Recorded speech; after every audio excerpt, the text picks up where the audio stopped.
రేపు డిసెంబర్కి 1 సంవత్సరం. నేను హరీష్ రావుకి ఏమడుగుతున్నా అంటే మీడియా ద్వారా, మా గాంధీ భవన్ ద్వారా మీడియా ద్వారా ఏమడుగుతున్నా అంటే, మీరు 9.5 సంవత్సరాలు ఈ రాష్ట్రానికి మీ మామ ముఖ్యమంత్రి ఉన్నాడు, నువ్వు ఇరిగేషన్ మినిస్టర్ ఉన్నావు, ఫైనాన్స్ మినిస్టర్ ఉన్నావు. ఫైనాన్స్ మినిస్టర్గా నువ్వు కూడా పనిచేసినావు తెలంగాణ రాష్ట్రానికి. 2014లో 1,00,000 రూపాయలు ఒక కిస్తీలో మాఫీ చేస్తా అన్నారు. 4 సంవత్సరాలకు 4 కిస్తీలు. మళ్ళీ 2018లో మళ్ళీ 1,00,000 రూపాయలు ఒక కిస్తీలో మాఫీ చేస్తా అన్నారు. మళ్ళీ 4 సంవత్సరాలు 4 కిస్తీలు.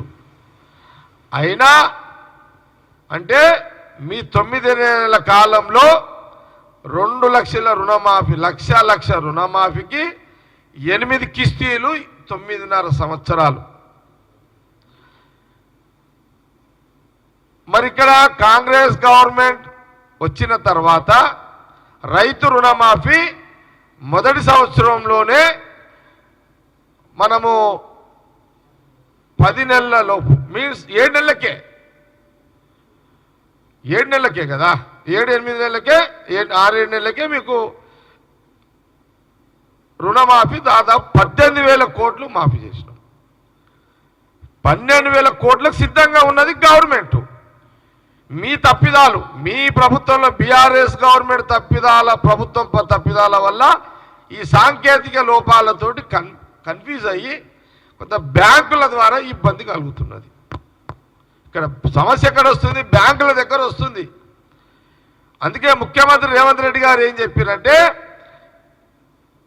రాష్ట్రంలో ఉన్న సంబంధిత మన ఈ అగ్రికల్చర్ డిపార్ట్మెంట్ ద్వారా ఏ లోపాల ద్వారా అయితే ఇంకా బ్యాలెన్స్ రైతులకు డబ్బులు అందలేవో అవన్నీ కూడా అక్కడ ఏ లోపాలతో అందలేవో ఆ డీటెయిల్స్ అని తొందరగా సమర్పించండి అని శాఖలకు ఆదేశాలు ఇచ్చారు. ఆ ప్రక్రియ నడుస్తుంది.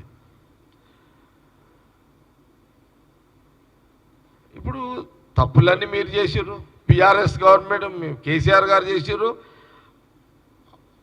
నువ్వు ఆర్థిక శాఖ మినిస్టర్, నువ్వు తప్పు చేసి, నువ్వు ఆర్థిక శాఖ ఉన్నప్పుడు ఈ శాఖలో ఏం చేసినావు నీకు తెలుసు కదా. మా ప్రాబ్లం ఏంటంటే, మేము 18,000 కోట్లు, మా ప్రాబ్లం ఇదే. 18,000 కోట్లు మేము మాఫీ చేసి మేము ఎక్కువ పబ్లిసిటీ ఇచ్చుకోలేకపోయినాము. మీరు ఏం చేయకపోయినా మీరు పబ్లిసిటీ ఇచ్చుకున్నారు. మాకు అక్కడే ప్రాబ్లం వచ్చింది. మేము పబ్లిసిటీ దగ్గర ఫెయిల్ అయినాము, మీరు పబ్లిసిటీ దగ్గర పాస్ అయ్యారు.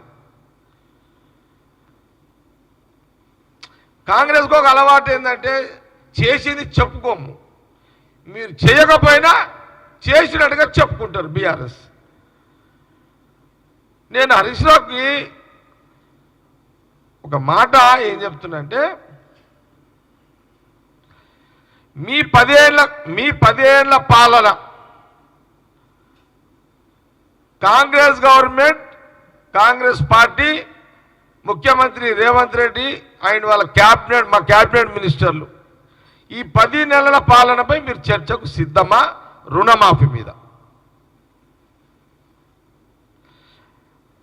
అక్కడ కేసీఆర్ ఉండాలి, ఇక్కడ సీఎం రేవంత్ రెడ్డి గారు ఉంటారు, మా క్యాబినెట్ మినిస్టర్లు ఉంటారు. అక్కడ కేసీఆర్ ప్రతిపక్ష నాయకుడు, మాజీ ముఖ్యమంత్రి అటు కేసీఆర్ ఉండాలి, మాజీ ఫైనాన్స్ మినిస్టరు హరీష్ రావు ఉంటాడు, కొడుకు కేటీఆర్ ఉంటాడు, అండ్ ఫ్యామిలీ ఉంటుంది, అండ్ మీ మాజీ మినిస్టర్లు ఒక దగ్గర కూర్చోండి. ఇక్కడ ముఖ్యమంత్రి రేవంత్ రెడ్డి గారితో పాటు ఫైనాన్స్ మినిస్టర్తో పాటు మినిస్టర్స్ అందరూ కూడా ఇక్కడ కూర్చుందాం. మీ రైతు రుణమాఫీ లక్ష, దాని మీద రైతుల అభిప్రాయం ఏమంటే విత్ రైతులను డిబేట్ చేద్దాం, ఫార్మర్స్తోనే చేద్దాం డిబేట్. దాని మీద ఎలాంటి అభిప్రాయం ఉన్నది? మేము 2,18,000 కోట్లు ఇంకా 12,000 కోట్ల మీద ముఖ్యమంత్రి గారు ఇక్కడ ఉంటారు, అక్కడ కేసీఆర్ ఉండాలి. ఇక కేసీఆర్ లేకుండా ఎల్లిగాడో మల్లిగాడు వస్తే లాభం లేదు.